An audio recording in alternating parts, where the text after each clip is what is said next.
Bonjour à tous et merci de nous rejoindre pour ce nouvel épisode d'Inspire Africa. Nous poursuivrons notre série sur la campagne Stronger Together du projet Swed autour du thème éducation des filles et leadership féminin. Cette fois-ci, direction le Cameroun avec l'avocate des droits des femmes Aïssa Doumara Ngatansoumari, puis le Mali et la Guinée où des filles vulnérables non scolarisées échappent au mariage forcé et y gagnent un accès à l'école. Nous entendrons également le docteur Jane Angolo de l'Union africaine et à 9 ans de l'échéance 2030 autour de l'objectif de développement durable pour l'éducation des filles et l'égalité des sexes, nous nous pencherons sur la situation au Sahel, en route donc pour des récits africains inspirants.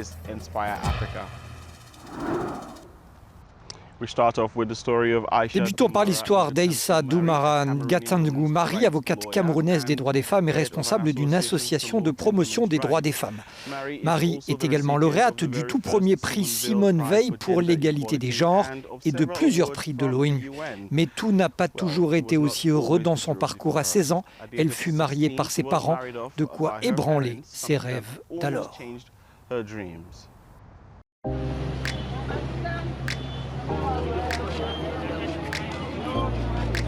Dans ce centre de formation de la ville de Maroua, dans l'extrême nord du Cameroun, des jeunes femmes reçoivent une éducation sur l'importance de la scolarité. L'une d'entre elles, Sadou, a été mariée très jeune à un homme qui l'a ensuite abandonnée avec ses enfants. Aujourd'hui, grâce à l'association de lutte contre les violences faites aux femmes, elle a pu se remettre sur pied et a appris à coudre. La fondation qui a aidé Sadou a été créée par Aïssa Doumara Jamnouria, victime d'un mariage précoce et de violences domestiques à l'âge de 16 ans. Marier sa fille très jeune et de manière forcée, c'est prendre beaucoup de risques. Le risque que cette personne-là ne puisse pas réaliser son rêve, ne puisse pas s'épanouir dans l'avenir. L'éducation des filles et les violences qu'elles subissent sont très liées. Et plus les filles restent à l'école, moins elles ne vivront le mariage précoce et forcé. Le travail de la fondatrice Doumara en matière d'autonomisation et d'éducation des jeunes femmes a été reconnu par les chefs traditionnels et les autorités locales, dont Suède. Le gouvernement mène également des mesures de sensibilisation, des actions de sensibilisation auprès des populations pour éviter les violences faites aux jeunes filles qui se retrouvent par contrainte dorénavant à domicile. Donc, maintien des filles à l'école, poursuite de la formation, renforcement de la qualité des formateurs à travers une sensibilisation, une formation aux différentes problématiques de violence basées sur le genre. Tout ceci pour protéger la jeune fille et lui permettre de s'épanouir de manière totale. Aïssa Doumara, comme d'autres, est désormais bénéficiaire du projet Suède qui aidera encore plus son association à promouvoir les droits des femmes et à lutter contre les mariages précoces forcés au Cameroun. Direction maintenant le Mali où la stratégie de scolarisation accélérée des filles mise en œuvre par le projet Swed Mali et en partenariat avec le ministère de l'Éducation donne une seconde chance aux filles vulnérables non scolarisées, tout comme en Guinée où nous entendrons parler de scolarisation de jeunes filles. Au Mali, les grossesses et les mariages précoces constituent les principales causes d'abandon scolaire des filles, mais ça c'est de l'histoire ancienne. Désormais, les espaces sécurisés du projet Swed, mis en place dans les écoles et les communautés, sous la tutelle du ministère de l'Éducation, accueillent les jeunes filles déscolarisées de 10 à 19 ans.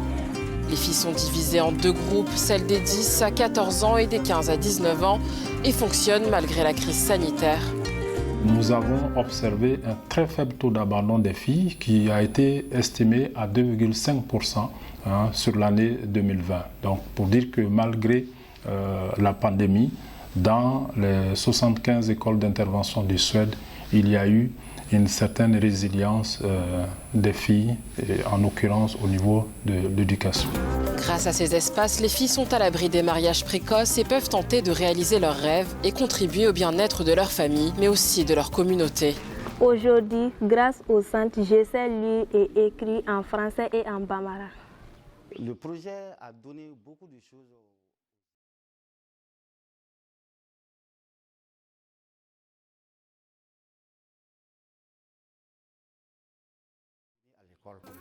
En Guinée voisine, le projet a le même objectif, maintenir les filles à l'école et assurer leur réussite, surtout dans les zones rurales. Il faut vaincre ces barrières culturelles, ces pesanteurs pour que les parents acceptent de mettre les filles à l'école.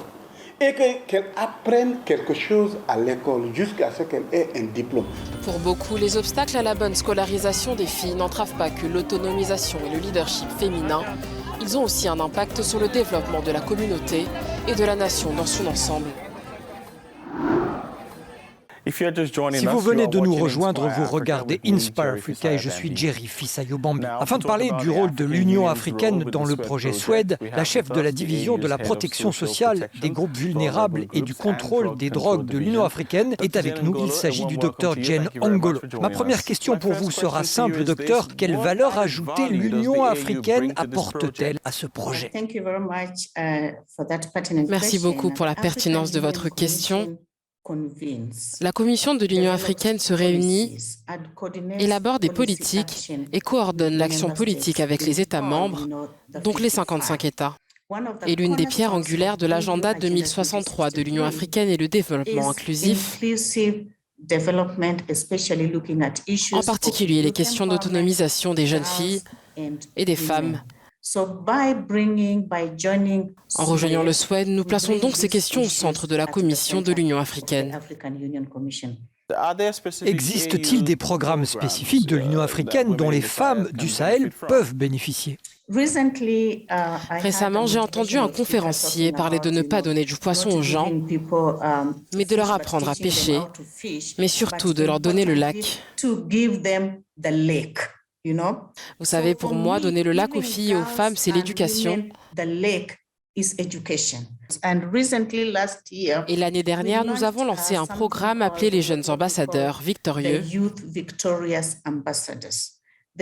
Ces ambassadeurs sont des jeunes femmes qui travaillent avec d'autres jeunes femmes comme elles sur différents aspects de l'autonomisation, notamment en utilisant la technologie et l'innovation pour s'assurer que les filles restent à l'école. Je suis fière et honorée que notre Centre pour les filles et l'autonomisation fasse partie du projet SWED. Docteur Ngolo, voyez-vous ce projet s'étendre à l'ensemble du continent? Et si oui, qu'est-ce qui a été fait pour atteindre cet objectif?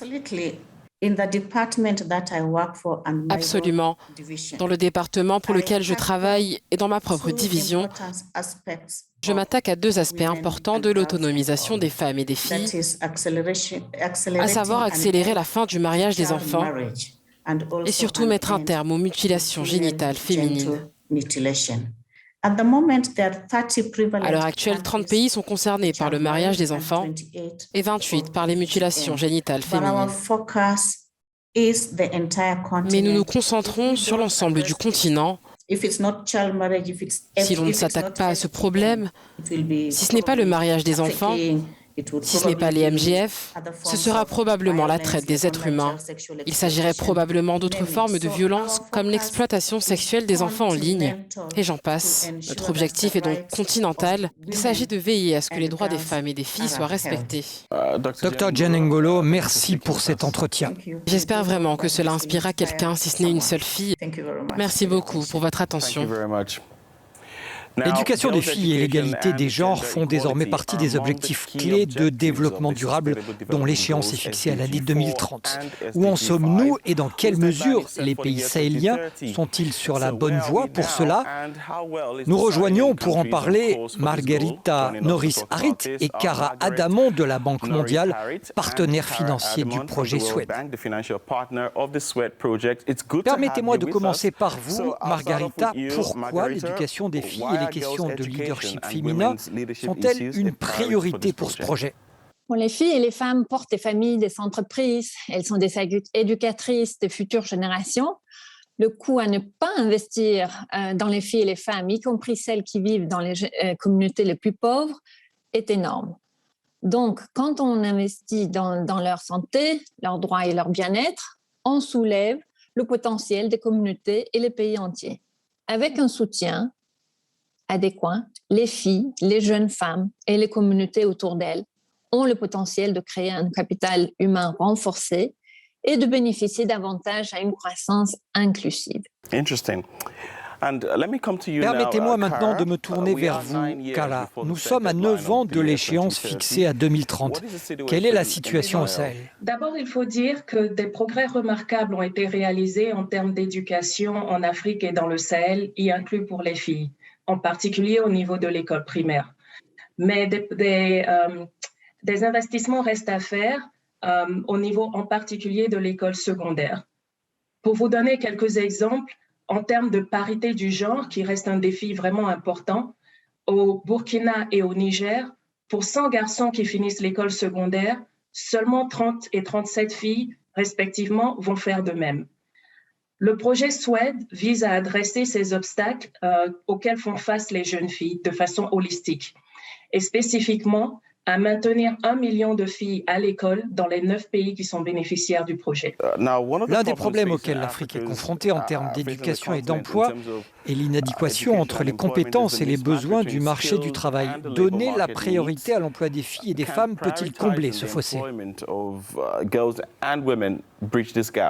Oui, effectivement, les gouvernements des pays africains prévoient tous d'importants programmes de développement et d'investissement dans des filières porteuses pour la croissance de leur pays. Ceci appelle donc nos gouvernements à réformer le système éducatif et en particulier les formations techniques pour s'assurer que ces jeunes ont accès à une éducation et à des formations qui vont leur permettre d'avoir un emploi ou de créer leurs propres entreprises. Au Tchad, des centaines de femmes ont été formées à l'installation de panneaux solaires, ce qui leur permet de devenir indépendantes, capables de prendre soin d'elles-mêmes et de leur famille et de participer pleinement au développement de l'économie de leur pays. Revenons à vous, Margarita. La formation professionnelle est encore sous-développée en Afrique. Comment le projet SWED aide-t-il les femmes à se former aux métiers dits professionnels? Comme Kara vient de mentionner l'exemple de Tchad, les formations peuvent être innovantes, elles peuvent donner opportunité à des emplois innovants qui bénéficient à la jeune fille elle-même, mais aussi à son ménage, à sa famille, à sa communauté et par agrégation l'économie nationale. Ce projet n'est pas le projet de la Banque mondiale, c'est le projet des gouvernements qui met en œuvre le projet, les institutions régionales, mais surtout des communautés bénéficiaires. Et c'est avec et à travers ces acteurs que les objectifs du projet seront atteints. Merci beaucoup, Margarita Norris-Harit et Kara Adamon. Thank you. It was a pleasure to be with you. Merci encore. Et c'est tout pour cet épisode spécial d'Inspire Africa. Pour en savoir plus sur l'épisode, rendez-vous sur notre section programme sur africanews.com. Je suis Jerry Fisayo-Bambi, vous laissant avec des photos du CERCO, une entreprise qui a créé une solution numérique pour lutter contre le décrochage scolaire. Au revoir, à la prochaine. L'application Mobile Back-in permet d'identifier les jeunes filles absentes à l'école ainsi que les abandons scolaires. Les données sont traitées pour en comprendre les raisons, puis envoyées aux autorités pour y remédier.